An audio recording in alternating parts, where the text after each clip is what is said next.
সম্মানিত মাছ চাষি, ইতিপূর্বে কথা বলেছিলাম পাশাপাশি পুকুর থাকলে পুকুরগুলোর যে সুবিধা নেওয়া সম্ভব হয়।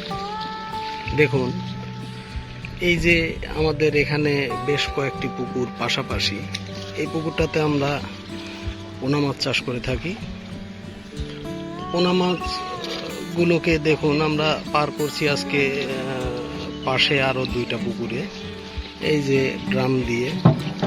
এবং সবচেয়ে যেটা গুরুত্বপূর্ণ সেটা হলে দেখুন সহজে আমরা পোনাগুলো পার করতে পারছি, যে পোনাগুলোর মর্টালিটি নাই বললেই চলে।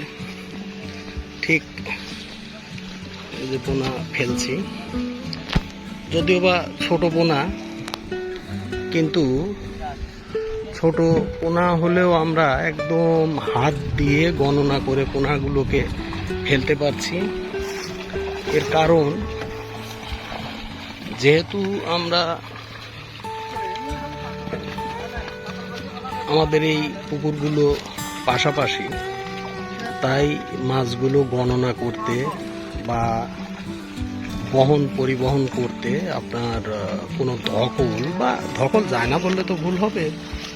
যে কোনোভাবে মাছকে যদি কেউ বহন করে অবশ্যই মাছের একটা ধকল যায়, তবে খুব কম ধকলে আমরা মাছগুলোকে পার করে থাকি। দেখুন যে মাছ ছোট পোনা, কিন্তু গণনা করে দেয়া হচ্ছে। বড় পোনাও এর মধ্যে কিছু আছে যেগুলো গণনা করেই দেওয়া হয় বা দিয়ে থাকি আমরা। তারপর এই পোনাগুলোকে এই যে ড্রামে গণনা করার পর একটু ড্রামটা দেখাতেই চাই। দেখুন ছোট বড় পোনা কিভাবে গণনা করে দিয়ে থাকে।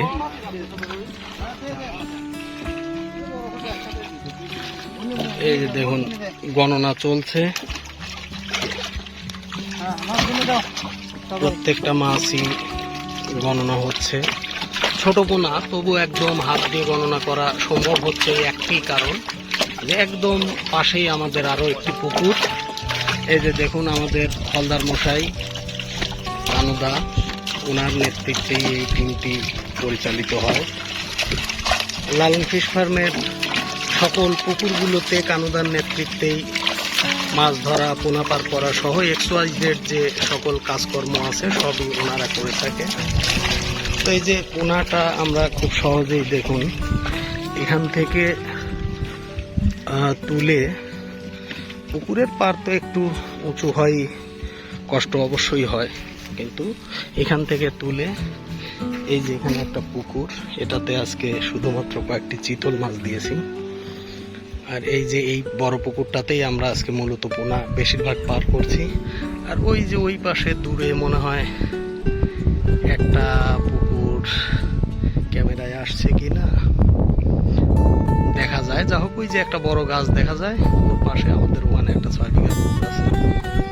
তো এই 3টি পুকুরে বিভিন্ন রকমের মাছ আজ পার করা হচ্ছে। উল্লেখযোগ্য রুই কাতলার পোনাটা, কিছু বড় কাতল, বড় সিলভার, এগুলো আমরা পার করছি। আমরা গণনা করি এবং ওজন দিয়ে পার করি, এতে আমাদের হিসাব রাখতে সহজ হয়। তো সব মিলে এই যে দেখুন রাসেল স্যার, উনি সুন্দর একটা মাথাল পরে হিসাবটা পুকুরে আজকে যে পরিমাণ পোনা পার করা হচ্ছে, কোন পোনাটা কি পরিমাণ পার করা হচ্ছে, এগুলো লিখছেন একদম টু দা পয়েন্টে। স্যার আজ কি কি মাছ পার হচ্ছে? বড় কাতল, ছোট কাতল, বড় রুই, ছোট রুই, মৃগেল, আরো কিছু আংরি মাছ আছে। এই দিয়ে সব মোটামুটি আমরা ধরে নিতে পারি কার্প জাতীয় মাছের সবগুলোই আর কি। আর মূলত আমরা লালন ফিশ ফার্ম কার্প জাতীয় মাছ চাষি করে আমরা 5 জন মানুষ আছি। আমরা ছোট থেকে একসঙ্গে বড় হয়েছি। আজও পর্যন্ত একসঙ্গে অর্থনৈতিক কার্যক্রম আমরা পরিচালনা করছি, এই যে ব্যবসা বাণিজ্যগুলো, এতেও আমাদের সম্পর্কের কোনো হানি কখনো হয়নি চাষি ভাই, যদিও ব্যক্তিগত গল্প হয়ে গেল। স্যারকে ক্যামেরায় আনার কারণেই গল্পটা করতে বাধ্য হলাম যে আমরা ঠিক একে অন্যের নিজের যেমন ভাই তেমন। এই যে দেখুন পোনা পার হচ্ছে, পোনাটা পার হওয়ায় উঠে আসো, পোনাটা পার করার জন্য একটু কষ্ট হয়, পুকুরের পার তো বোঝেন যে একটু কষ্ট হয়। যাও ফেলো। কিন্তু আমাদের পোনা একটিও নষ্ট হয় না, কত সুন্দরভাবে খুব সহজে পোনাগুলো আমরা পার করতে পারি। এর কারণ হলো আমাদের এখানে মোট